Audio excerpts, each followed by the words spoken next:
ایک بندہ اچانک آ گیا، حضرت ابو ہریرہ فرماتے ہیں، اور سیدھا سادہ بدو،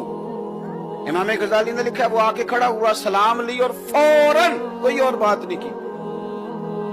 کہنے لگا یا رسول اللہ صلی اللہ علیہ وسلم بتائیے قیامت والے دن حساب کس نے لینا ہے؟ تو حضور صلی اللہ علیہ وسلم مسکرائے، چونکہ اس نے حال چال بھی نہیں پوچھا، سیدھا سوال ہی کر دیا نا، تو کس نے حساب لینا ہے؟ تو حضور فرمانے لگے بھی سیدھی سی بات ہے، حساب تو اللہ کریم نے لینا ہے، رب کریم نے حساب لینا ہے۔ اس نے یہ لفظ سنے نا تو اس کے ہاتھ میں رومال تھا، وہ اس نے کندھے پہ رکھا اور چلنے لگا،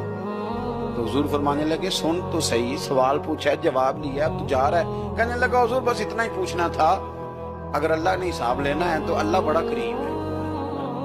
اور کریم جب غالب ہوتا ہے تو معاف ہی کرتا ہے،